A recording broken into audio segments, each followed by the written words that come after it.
So the trailer for Game of Thrones Season 8 Episode 4 has come out, and in this video we're going to be breaking down all the different shots and just talking about what's going to happen in this episode and what we can learn from this trailer.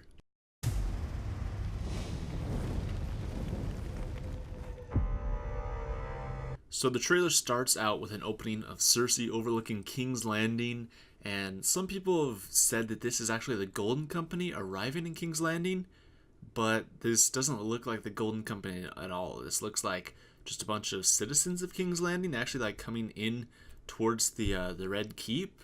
So maybe this is like a rebellion or something. I'm not exactly sure, but it's definitely not the Golden Company because, I mean, it's not. They look like civilians and just regular people. They're not walking around with spears and shields and stuff. And then the next shot is of Cersei overlooking King's Landing with Euron right behind her. You can see that Cersei has this smug smile on her face, and Euron just seems to be hanging out, just going along with their plan, pretty happy himself. Then it cuts back to Winterfell, where we have Sansa looking at the remaining Unsullied marching out of Winterfell. And from what it looks like here, there's quite a lot of people that actually survived the Battle of Winterfell against the Night King, which is interesting because last episode didn't give that impression. It gave the impression that the only people who survived were the main characters, but now we can actually in fact see that plenty of people did survive. We have won the Great War. We can hear Daenerys saying, "We have won the Great War," as it pans over a shot of all of our characters here with Sansa, Arya, and then it cuts to Jon. Now we will win the last war. Then we have Daenerys saying that they've won the Great War, but they will win the last war. And we have Varys and Missandei here right by her side. And of course, obviously referring to the war against Cersei being the final war that they are going to face. Then it quickly cuts to a shot with Daenerys raising her cup with a bunch of Northern Lords, and they're all like toasting her. She looks pretty happy in this shot. They look to all be celebrating their victory over the dead and over the Night King.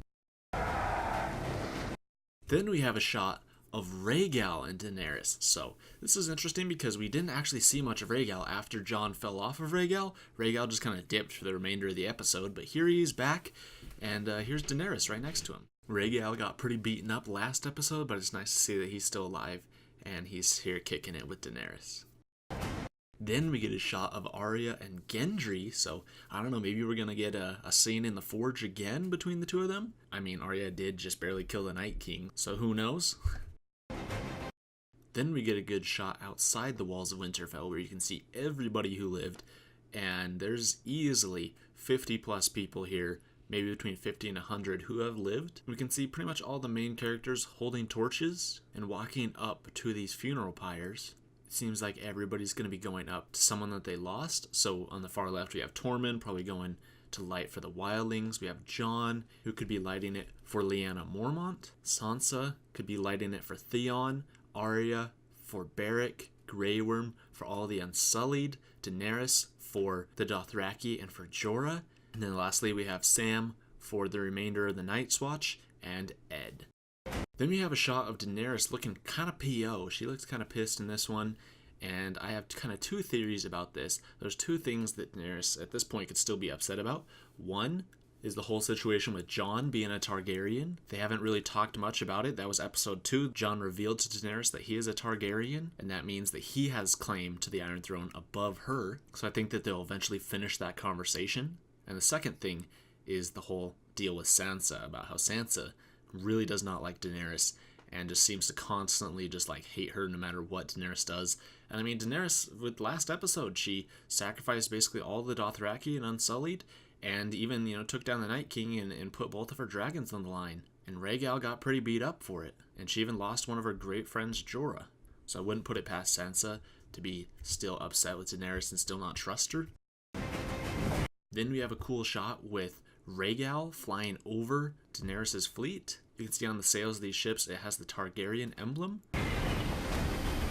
Then we have Euron Greyjoy kneeling before Cersei. It's unlikely that he'd propose a marriage to her, but the look on Cersei's face seems to prove that she is reasonably happy in this moment. Then we get a quick shot of Drogon and Rhaegal flying above Winterfell as Sansa looks up at him, and you can see that Rhaegal's wing isn't looking too great at this moment. He's got some holes in his wing, but it is still nice to see that Rhaegal can still fly. And we get a shot of Sansa again, looking at Drogon and Rhaegal flying away, presumably Jon and Daenerys on it. Although later we get a shot of Jon on horseback, so I think it's just going to be Daenerys on Drogon and Rhaegal flying by her side. But now they're on to battle Cersei, and there must always be a Stark in Winterfell, so it sounds like Sansa is going to stay behind as Lady of Winterfell, as Jon marches on to King's Landing with Daenerys. So in this next shot, we can see Jon leaving Winterfell with Sir Davos, and in the background you can see Gilly. They're obviously now going down to King's Landing to find and kill Cersei. We've got a cool shot of all of Daenerys' remaining fleet. This is a pretty sweet boat with the dragon on it, and it's possible that they might meet up with Yara Greyjoy and get reinforcements from the Iron Islands. Then we have a really cool shot of Drogon and Daenerys looking up in the sky, and both looking really happy. I mean, look at the smile on Drogon's face, but especially Daenerys. Like, we haven't seen Daenerys smile very much in the series, but here's one of the small moments where, even after the Battle of Winterfell and her friend Jorah dying, and a lot of her army, she can still be happy. We'll rip her out root and stem. And then Daenerys says that they'll rip her out root and stem, and it obviously cuts to Cersei. So this looks like a shot where Euron Greyjoy and Cersei are watching Daenerys' forces approach King's Landing. So I think that episode 4 will just get up into the point right before the Battle of King's Landing starts. And then episode 5 will have a complete episode of just a battle of King's Landing between Daenerys and Cersei. And then episode 6, the season finale and series finale, will wrap things up after Cersei's death, or maybe Daenerys and Jon's death. So that is all we know about episode 4 so far. We only have 2 more episodes of Game of Thrones ever after this one. So there's still a lot to be taken care of left in the series. So let's see how they're going to be able to do with these last 3 episodes. They're all going to be around 78-80 minutes long. So you almost have about 4 hours left in the show. And then that is it. So there you guys go. Thank you so much for watching. If I missed anything, let me know in the comments down below. Give the video a thumbs up if you enjoyed. And I'll see you in the next video. We'll rip her out root and stem.